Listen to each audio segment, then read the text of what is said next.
Hello my friend, welcome to another day of boat life. Welcome to fishing, Hannah style.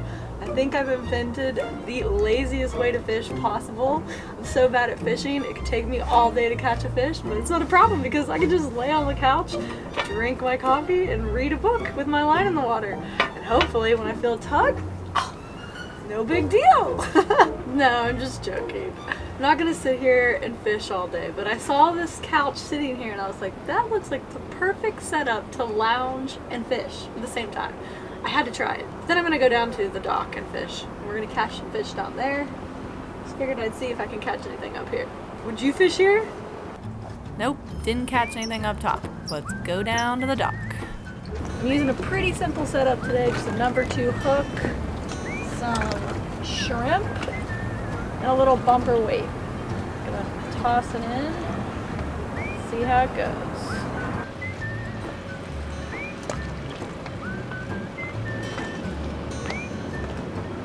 This is why I created Hannah's couch fishing. Otherwise, I'll be standing all day.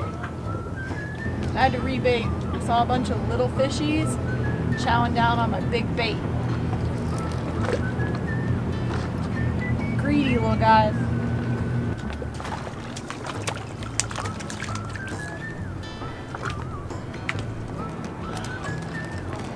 Yeah. I'm so excited right now. He's beautiful. He's about a foot long. I don't know what he is. You have to let me know. My first saltwater fish. Victorious. I'm gonna let him go now. Goodbye, mister. Thanks to Fishing Clash for sponsoring this video. With Fishing Clash, you can fish anytime you want. You just cast your line out into the water, and then you just reel. You gotta keep the bar right in the middle. You gotta watch the meter. If you pull too much tension, the line breaks, just like in real life. And then you see what you got. I just got a round whitefish. This game is free and available on iOS and Android. You can catch and fish in beautiful places, and you can even go head to head with other fishers and in different events every week. You just hit the dual button in the bottom left-hand corner. I'm gonna cast, and we're going head to head right now. I'm trying to get my sheep's head. What did I get? A sheep's head! Okay, so I got 3 stars. I'm gonna claim it. I'm gonna switch my lure, the yellowfin grouper. Get a better grouper. I gotta get a better grouper. 473! I won! Download Fishing Clash through the link in my description and use my code FISHWITHHANNAH to get a special reward. With my code, you'll get a 3-star rod, a mythical lure, the dolphin fish, 50 lock power-ups to help increase your chance of catching the fish that you want, 30 weight power-ups to catch bigger fish, all for a value of $20. This code is only available to new users. Follow these 3 simple steps. I fished for a little while longer, but sadly didn't catch anything else. Mark my words though, I'm determined to catch a fish off the couch. Originally, I wanted to take the boat out to the bay and go fishing for the afternoon, but it ended up getting pretty windy. Thankfully though, by the end of the day, the wind had died down a lot and it turned into a sunset cruise. The sky was clear for a beautiful evening. While trawlers are technically power boats, they're more of the low and slow kind. Steady cruisers with a good fuel efficiency, perfect for enjoying a nice sunset at dusk.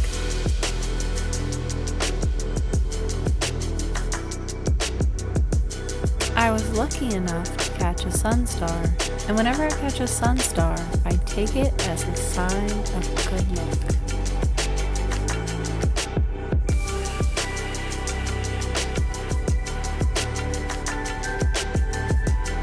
After a beautiful evening, we headed back right before dark and caught the city's lights twinkling at dusk. Thankfully, we made it safe and sound, and I was ready for some sleep and another day of adventure.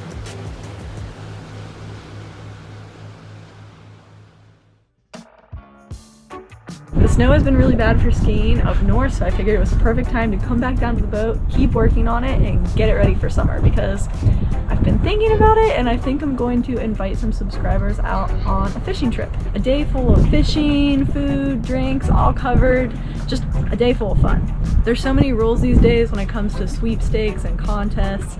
That wouldn't be anything like that, but just to be safe, I need to look into it. But you have to let me know down below in the comments how you think the best way to go about choosing subscribers would be for a fishing trip. Before I get into more details, let's take a look around the boat and see what I've done so far with it. Okay, I finally got a chance to scrub this whole thing down from top to bottom.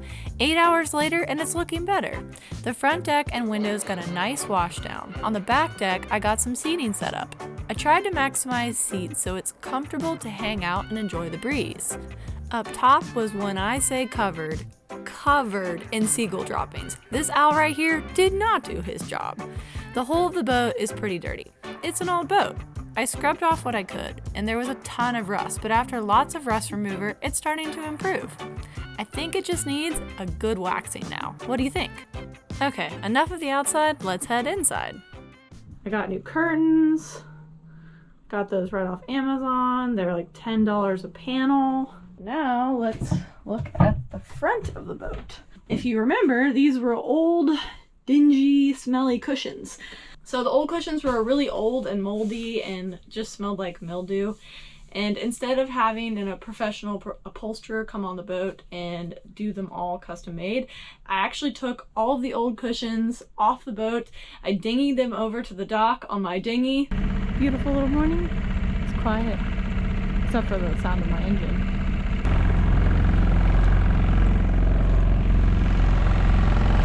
Brought them all to a small business nearby. He used the old cushions, he cut out new foam.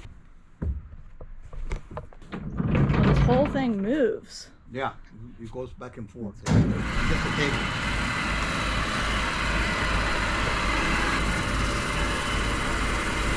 And now I have brand new foam for the V-berth and the bunk room. For my bedroom, I took the old mattress off. I got a bed in a box. I've never bought a mattress in a box before. I was a little skeptical, but it came in this huge, like 5-foot long box, and it weighed like, it was at least 50 pounds. And I had to lug it onto the dinghy and then heave it over the side of the boat out on the water. It was dark out. It almost pulled me into the water. It was ridiculous. I was like, I really hope this is worth it. But it worked out fine. The frame that it sits in is actually circular, which I thought was going to be a problem, but it just sits right on top. Not a problem at all. And the mattress is really comfy. Much more comfortable than the old one, and it doesn't smell at all. You never know what kind of bugs are hiding in old mattresses. Things are going swimmingly on the boat so far. I'd say it's about 80% ready to take on some fishing trips. I'm hoping by summertime it'll be totally ready. But honestly, when it comes down to it, I'm pretty sure at this point in my life, I'll never live full-time on a boat. Believe it or not, I really like to live and travel in a truck camper. It's just so much easier. The truck gets me anywhere I want to go. The pop-up is extremely easy to set up. It's just so compact and it's just easy. And the boat is awesome. It's beautiful and large and spacious, but it's so much work. It's 24/7 maintenance all the time, cleaning, things are always breaking, and when things break on a boat, it's just not quite as easy to fix. If I had $1 for every time somebody said, boat stands for bust out another 1,000, I'd be able to buy a brand new boat. I know it's expensive owning and maintaining a boat, but I haven't found it to be incredibly costly myself yet, because if you fix it yourself, it's a lot less expensive. If you go and pay somebody to fix everything that breaks, you're gonna be out a boatload of money. But I just watch videos, read forums, get some help with my friends, put in the time and elbow grease, and just try to do it myself. For example, the other day, all of a sudden my generator turned off. I'm pretty sure it overheated. I'm not positive of the cause yet, but I think it sucked up some seaweed. So I'm gonna have to get down into the engine room, take some parts off. I'm probably have to clean out the strainer. I don't know, change the impeller, the heat exchange. There's definitely some work that needs to be done down there, so that's gonna take entirely a whole day at least. But if I paid somebody to come in and fix all that, then it would be a couple $1,000s. Hopefully I don't run into too many problems and I can do it myself. I'm sure I'll try to document it along the way. If you know anything about changing out or cleaning a heat exchange or a strainer on a Westerbeck generator, let me know. Leave me a comment down below because I'm sure it will help me. This boat is primarily going to be used for fishing trips, spending more time and experience on the water, because I'd like to learn how to sail and eventually upgrade to a sailboat later in life. And continue with my truck camping adventures, because there's so many beautiful places that I want to see. You think you've seen them all, and then you see more and you're just like, oh my gosh, there's so many places to see in the world. For now, the truck camper life is for me.